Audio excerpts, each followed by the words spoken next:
Going live with thoughts on reality. Let's do it, everyone. Boom. What's up, everyone? Welcome to Simulation. I'm your host, Alan Sakyan. Super excited to be talking about thoughts on reality. This is very interesting because I am messing around with the TriCaster myself right now. As you guys know, Ron Vargas is the director and producer of the show. So I'm practicing because it's just really fun to know how to actually use this beautiful piece of equipment. And reality is a very, very strange place in so many different ways. And probably one of the craziest ways that reality has been tripping me out has been, I don't really know at times what's going on, like that my consciousness is in this body and that the earth is designed a certain way. And I'm not quite sure what to think of that all. Because if your consciousness is trapped inside of this specific flesh vehicle that you reside in, and then reality is programmed a certain way, like the earth is a certain distance from the star, 93 million miles, the earth is a certain amount of diameter. And actually, I have something really fun to show you right now. Boom, mixed effects too with Google. So now I can be like, Earth's diameter. And so we can look things up together and have fun. Earth has an 8,000 mile diameter. So now look at all these weird variables, right? Okay, so Earth's 93 million miles from the star. It has an 8,000 mile diameter. 66 million years ago, there was a extinction of the dinosaurs, and that asteroid that hit helped make it so that monkeys could evolve into humans, and that we could now find ourselves as stewards of Earth. And I find the way that civilization was designed to be very strange. Like, it's weird that we have these, just like, humans interact with each other in very, very strange ways. Like, what would it be like if we evolved on a different planet with a different time scale, with different variables that were being crunched? Like, what if our nervous system evolved differently? What if the way that our bodies were shaped evolved differently, or the heart evolved differently, or the other organs evolved differently? What if we weren't carbon-based life forms coded by DNA? What if we were coded by something else? And so I'm not really sold on reality in the sense that this is the only interpretation, me being locked inside my body and needing to live in this civilization as being like the only way to live in this reality.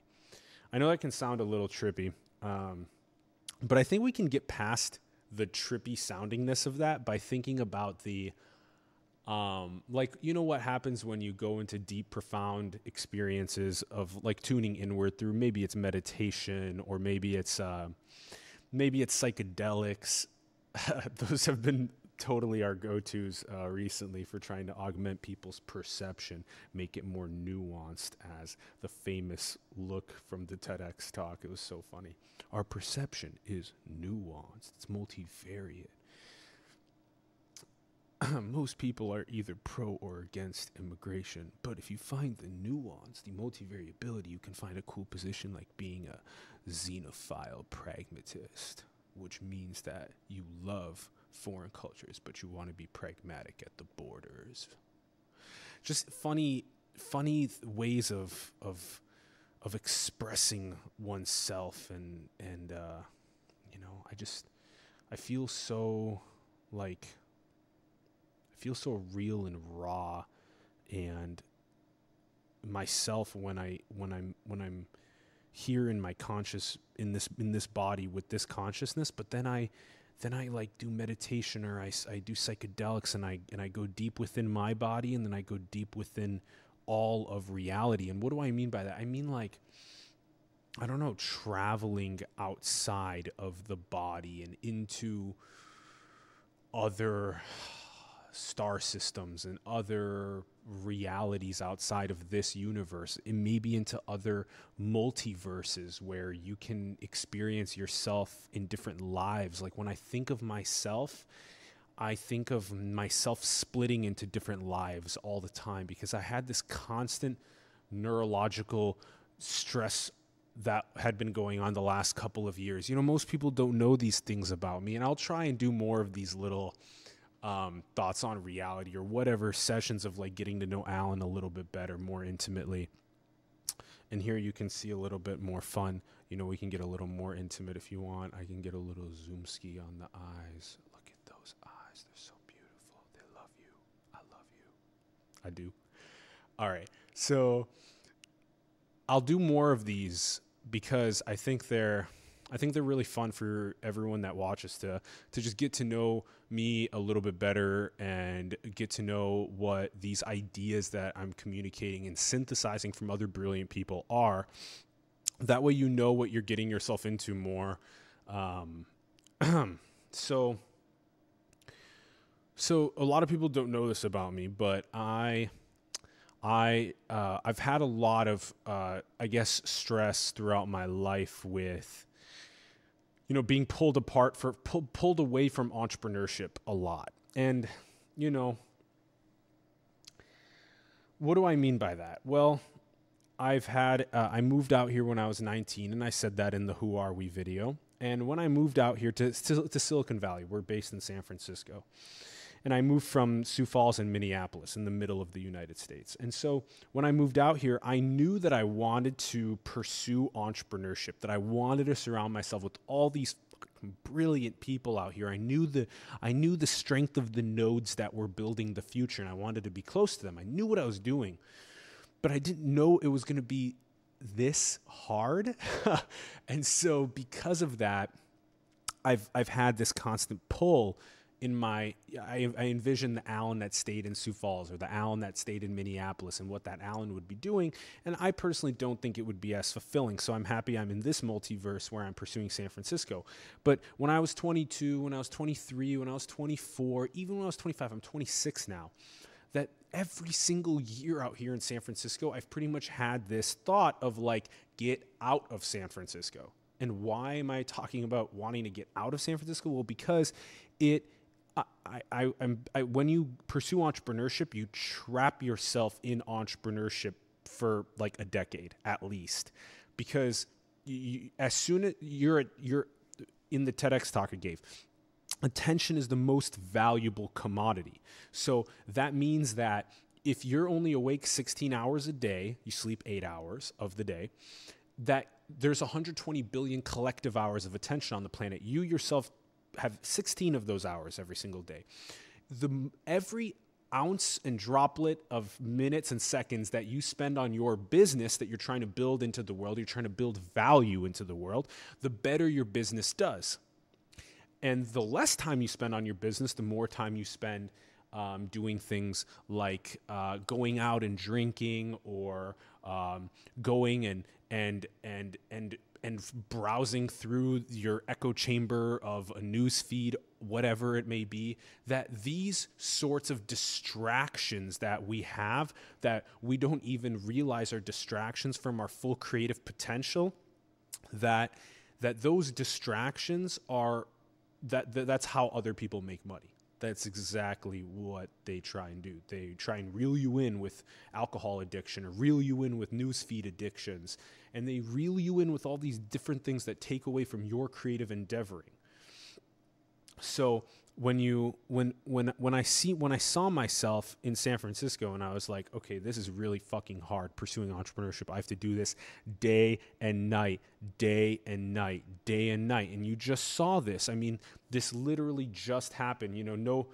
People say, it's like a fucking famous quote now, no free plugs. No free plugs. We're going to send you an invoice for our plug. But I'm just going to go ahead and say it. It's interesting to see these Gen Z kids pulling up like Jojo Siwa. And one moment, I think I need to rewind VHS cassette. Yeah, I'm rewinding my VHS cassette. Shout out to Ron Vargas for having an OG set where he still has a VHS player. I love it. It's so great. It takes me back. All right. So Jojo Siwa, very interesting, 15-and-a-half-year-old, multi-millionaire. She's crazy interesting, super bubbly personality. The only reason I was introduced to her was because I checked out Logan Paul's podcast called Impulsive, and I've done a couple episodes on Logan Paul's eccentricity and his maverick tendencies. And I think in general, I think those sorts of tendencies are actually extremely good for civilization. And it can go too far, like we saw with the Force thing. But he had JoJo. I thought that was very interesting. And so I learned about her. And I saw this, 15-and-a-half-year-old, and that's just building the future. And I saw these, how many of us watching right now were like 15 and a half and selling 40 million bows at Target and headphones at Best Buy, and she has all these different product lines and stuff, and she's a Nickelodeon star and all this other kind of stuff. She's got a billion views on her channel already. It's just craziness. And this is the future. This is where we are. This is where we're going. That these kids, these Gen Z kids, understand where civilization is going, and they are building it with content being king. So I circle back to content being king, and just a quick segue. Think about what it's like to grow up as a Gen Z kid in China, or as a Gen Z kid in Russia, or a Gen Z kid in South Africa, or in the Middle East, or in Brazil. Think about what it's like in these different places on the planet, because they have different ways that these kids are growing up. So I bring this up because, she's talking about how she hustles day and night, right? She does it day and night. She goes 8 a.m. to 8 p.m. at Nickelodeon shooting, and she has to come back and put together a daily vlog. And go and shoot that and edit it and push it out. And you know what? It's interesting because now she's collected a little bit of experience over time. And for those that don't know,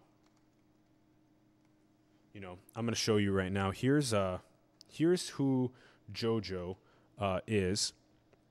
JoJo Siwa. I'm showing you right now. Here's some pictures of her. She's just this extremely bubbly, youthful spirit, extremely extroverted. And she's got this, this is her famous bow line, right? She sells these bows all over the interwebs and all over retail. And so that's one of her product lines. Anyway, so she's 15 and a half. It's nuts at the time of this recording in November of 2018. And her channel, you go to her channel, right? This is the future. I'm literally showing you the future right now, that this is what's going on in the world. I'm actually going to hook JoJo Siwa up with a subscribe. I hadn't done that yet. But I watched this video called Dream, and this, she speaks, this video Dream of hers has 11 million views in 2 weeks. Nuts. And it also is just holy shit. She talks about very inspirational stuff in this video. She's talking about fulfilling your dream. She's talking to these other super young kids about seeing their dream and becoming that dream. And that's really obviously very inspirational. We talk about that all the time on the show. Build the future, go and rebirth the public intellectual, manifest your destiny into the world, etc. And she's doing it for the youth. I think she said that her average subscriber is between the ages of 2 and 14. And when I heard that, I was like, what 2 and 3 and 4-year-olds are using YouTube? That's freaking crazy. And obviously Target and all these big conglomerates that are retail, and they care about LTV, which means lifetime value of these young kids. And they want to have audiences like JoJo's, because then whatever JoJo markets, these 2 and 14-year-olds will start seeing the product placements in their attention, in their eyeballs. And that idea, again, it's about attention. It's about the attention economy. That's why Logan started Impulsive, his podcast, his vodcast. That's why That's why you saw, Eric. We just did a show. Eric Weinstein was on Joe Rogan's show. And Eric Weinstein's one of the smartest public intellectuals alive today. And we just did a thoughts on that episode. And, Eric started a YouTube channel. And he started oh, I should play this now. Let's give this a play. Boom. Look at that OG. Look at that OG TV. It's so interesting. Look at this OG black and white film. All right, back at it. So all right. So think about this. Eric started an Instagram account, and that's why he started an Instagram account, because he's trying to get to more people. He understands that that's how to get to more people. That content is king in this sense, and so he's doing that. And he got to like 10K followers in like a couple of weeks or something. It was very interesting. Network effects are really insane here too. I'll get to where this makes neurological distress in my life in a moment. I know I'm going to full circle back to that. Don't worry, I'll get there. That there's this network effects are starting to take over. Logan announced Impulsive made a YouTube page, and with no videos, he had 150,000 subs. He has an Instagram account for his dog, Kong. This is, watch this. I'm about to show you some, again, network effect stuff. So you go here and you go to Kong the Savage Instagram. So if you look up Kong the Savage Instagram, and look at this. Logan Paul's fucking dog has 3.1 million followers. Now you get where I'm going with this. I want you to get where I'm going with this. This again, no free plugs. I'm gonna invoice you, Logan. But I got no subscribers, so there's nothing to invoice for now. But it's so funny because this is nuts that Logan now has a secondary account called Kong the Savage. Kong doesn't own this account. Logan does. And it's a 3.1 million follower account that has a lot of this following is obviously Logan Paul's following, but there's some people that don't follow Logan that follow, what is it, a Pomeranian, right? This dog. And so there are people that just follow animals that are following this dog. It's just interesting how this is working. And Logan has another account. I believe it's Pearl Bing Bing is his pig's name.